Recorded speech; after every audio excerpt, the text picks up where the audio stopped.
وهاد اللافته هادي راه كتاكد بانه راه مرجان. والسلام عليكم ورحمه الله اخوان، فيديو جديد على قناه زهير صحه. معكم زهير. اليوم كنتواجدوا في مرجان صنبا، وكما قلت لكم اخوان حنا ان شاء الله كنتواجدوا في مرجان ديال صنبا ديال اكادير او فونتي او كل واحد باش كيعرفوا اكادير. هذا هو المرجان، هذا هو اللي كان سبق، هذا هو الاول وهذا هو اللي كبير. عاد جا من بعدو ديال انسكان، هذا ديال فونتي. اجواء جميله، كاين شي اجواء جميله. الناس هنا مع الوليدات ديالهم كيجيو كيتفرجوا في هذا الخير هذا، اللهم بارك. اجواء يا سلام، حكم العطله الناس خارجه كدور وكتشوف مع وليداتها. شوفوا لي الخير، اللهم بارك اللهم بارك، خير كثير هذا، اللهم بارك. شوفوا لي هذا الصنف ديال السردي، اللهم بارك، نقي وفي واحد كيبان في واحد الحاله اللي هي جد جيده، اللهم بارك. كما قلت لكم مرجان معروف عليه الجوده، يضمن الجوده بالنسبه للزبناء ديالو. هنا دابا ان شاء الله راه مرجان حاط السلعه ديالو، يا سلام. الاغنام راه موجوده هنا، اللهم بارك. كاين واحد الفضاء اللي هو كبير، اللهم بارك، كما كتلاحظوا معايا. وحتى الناس واقفين وكتفرجوا في هاد الخيورات ديال الله، شي حاجه يا سلام، اللهم بارك. هذا هو البرقي، هذا هو البرقي دابا اللي قدامنا، كيبان في واحد الحاله اللي يا سلام، ما شاء الله تبارك الرحمن. خيرات مولانا كاينين عند هاد الناس هادو، والله الا يا سلام. خرفان ملاح، واخا غادي يقدر يبان لك في الفيديو صغير، ولكن اللهم بارك كيبان عامر من هنا. غادي نحاول نقرب لكم الصوره شي شويه. كاين هذا، كاين هذا راه كبير شي شويه، ها هو هذا راه كبير، اللهم بارك. هذا خير كبير كاين هنا، وخير كثير هنا في هذا مرجان ديال مدينه اكادير، منطقه صنبا. كنحاولوا انكم تعرفوا معنا على الاجواء اللي كتعيشها المدينه ديال ايام قبيل العيد. صراحه هاد الايام اللي قبل العيد كيكونوا واحد شي ايام يا سلام. واخا كاين واحد الاخذ والرد ما بين في الاثمنه وبين الترقب ديال الناس اللي باغيين يشريو اضحيه بواحد الثمن اللي هو مزيان لكلا الطرفين. على العموم كما قلنا هذا مرجان ديال اكادير، ها هو راه حاط السلعه. كاين هنا هذه السلاله ديال البرقي، وغادي نمشيو نشوفوا السلاله ديال السردي ايضا. وكما كتشوفوا الجنبات ديال الكرياج كاينين الناس كتفرجوا في هذه الخيورات ديال مولانا، هما والاولاد ديالهم ولا الاطفال ديالهم.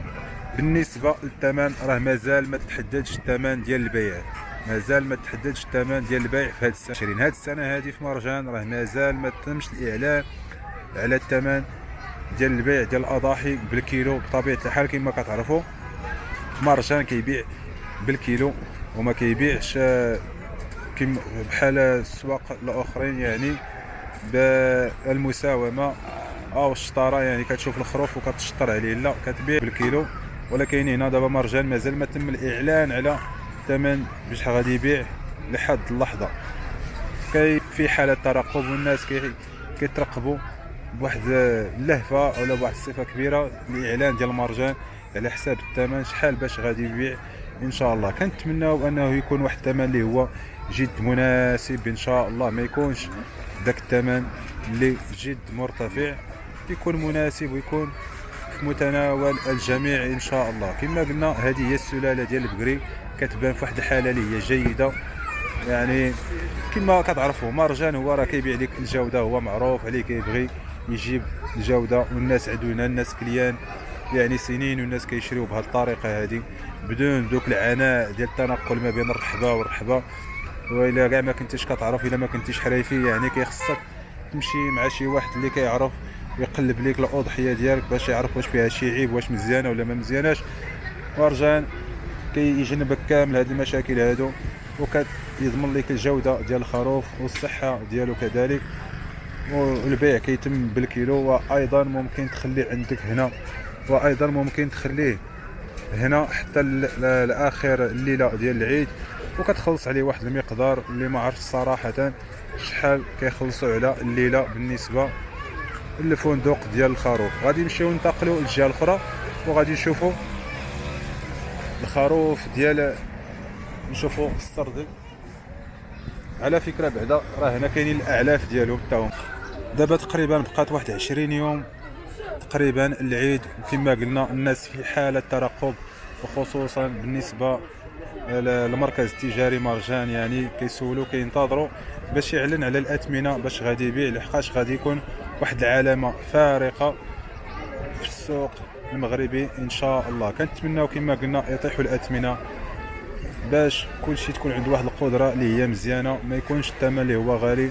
مازال السوق مازال ما قالش الكلمه ديالو الاخيره، بقى واحد 20 يوم وغادي نشوفوا ان شاء الله شنو غادي يطرى في هذا الاخر هذا. ولكن على العموم راه كاين واحد التفاؤل كبير بانه الاثمنه ان شاء الله راه غادي نخفض بحكم الوفره ديال القطيع اللي كاينه. كاين واحد الوفره ديال القطيع، الا كان العرض كيفوق الطلب راه من طبيعه الحال غادي يكون انخفاض في الاثمنه، وإلا كان طلب اكثر من العرض راه سي نورمال غادي يطلع الثمن. وهذا هو قانون ديال الاسعار، هذا هو القانون ديال الاسعار. خصنا نفهموا هذه النقطه هذه اللي هي ضروريه خصنا نفهموها، لحقاش حنا كنخدموا باقتصاد راس مالي بين العرض والطلب. ما يمكنش غادي تحدد الثمن في واحد السقف وما يمكنش غادي تهبطوا بحكم كما قلت لكم العرض والطلب. كما قلت لكم نشوفوا غير ديك القضيه ديال البيض اللي انخفض مؤخرا، كنشوفوا بانه راه كاينه واحد الوفره كبيره في البيض، ها هو نقص في الثمن واحد النسبه اللي كبيره. ولكن ملي كان الطلب عليه كثير وكان العرض قليل راه كان غالي بزاف، وصل لدرهم ونصف. وكذلك ومثال على هاد الخرفان او الاغنام كما كتشوفوا معنا. وهذا واحد القطيع اخر ديال السردي، ها هو هنا. اللهم بارك كبير، اللهم بارك، خير كبير، هذا خير كثير كاينه في مرجان.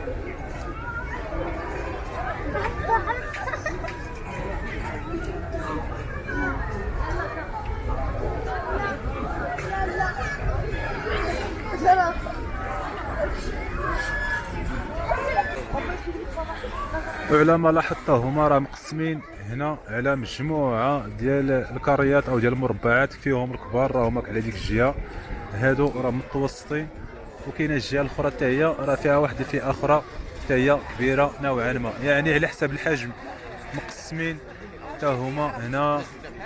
مقسمين السلعه يعني الكبيره بوحدها والمتوسطه بوحدها والصغيره نوعا ما بوحدها. كيف ما قلنا ديما كيبقى تساؤل دابا هو ديال الثمن، هو شحال باش غادي يكون الثمن وامتى غادي يكون الاعلان ديال الثمن. هادو كاملهم معلومات ان شاء الله اللي غادي نعرفوهم في قادم الايام القليله ان شاء الله. نشوفوا بحال الاثنين ان شاء الله ولا الحد، نشوفوا امتى غادي يكون الاعلان ديال هذا الثمن هذا. وإن فوا مرجان قلت انا إن فوا مرجان غادي يقول الثمن راه غادي تبدا واحد العمليه ديال البيع اللي هي كبيره ان شاء الله. وهاد اللافته هادي راه كتاكد بانه راه مرجان مازال ما دار الثمن على اضاحي العيد. زبنائنا الكرام، ننهي الى علمكم ان عمليه البيع اضاحي العيد ستبدا فور الاعلان عن الاثمنه الرسميه. نحن ملتزمون بتوفير افضل جوده لضمان رضائكم.